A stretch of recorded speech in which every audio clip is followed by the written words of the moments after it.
وزیر اعظم فیصل ممتاز راٹھوڑ کا بجٹ اجلاس سے خطاب، کہا کہ مالی مشکلات کے باوجود 6 ماہ میں متوازن اور خسارہ فری بجٹ پیش کر دیا ہے۔ بروقت انتخابات کا انعقاد ہماری اولین ترجیح ہے۔ وزیر اعظم آزاد کشمیر کا خطاب میں کہنا تھا کہ اپنی سیاست داؤ پر لگا کر ریاستی نظام کو بچایا، صرف عوام کے ووٹ سے قائم ہونے والا نظام ہی دیر پا ہوتا ہے۔ 6 ماہ کی کارکردگی کی بنیاد پر آئندہ انتخابات میں جائیں گے۔ اگر نیت صاف ہو تو ناممکن کام بھی ممکن ہو جاتے ہیں۔ مذاکرات اور ڈائیلاگ ہی ہر مسئلے کا مستقل حل ہے۔ لاشوں کی قیمت پر مسائل کا حل نکالنا افسوسناک ہے۔ موجودہ اسمبلی کی مدت پوری ہونا جمہوریت کی فتح ہے۔ وزیر اعظم آزاد کشمیر کا کہنا تھا کہ حکومت ایسے وقت میں ملی جب عوام کا ریاستی نظام پر اعتماد ختم ہو چکا تھا۔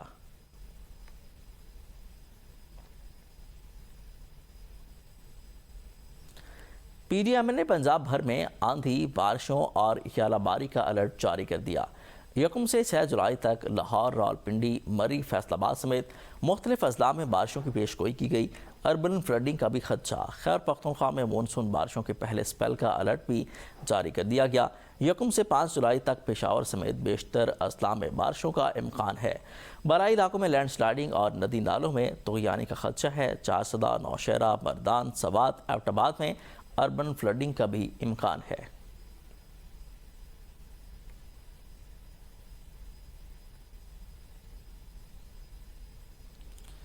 پوری دنیا اس وقت شدید موسمیاتی تبدیلیوں کی زد میں ہے۔ یورپ تنور کی طرح دہک رہا ہے۔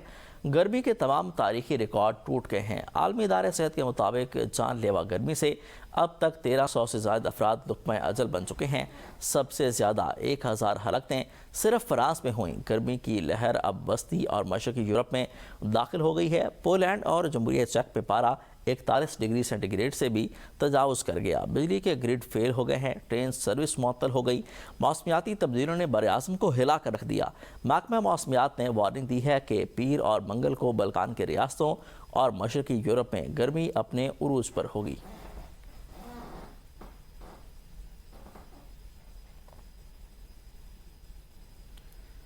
سندھ طاس معاہدہ 19 ستمبر 1960 میں پاکستان اور بھارت کے درمیان عالمی بینک کی ثالثی میں طے پایا۔ معاہدے پر اس وقت کے پاکستانی صدر ایوب خان اور بھارتی وزیر اعظم جواہر لال نہرو نے دستخط کیے تھے۔ معاہدے کے تحت 6 دریاؤں کو 2 حصوں میں تقسیم کیا گیا۔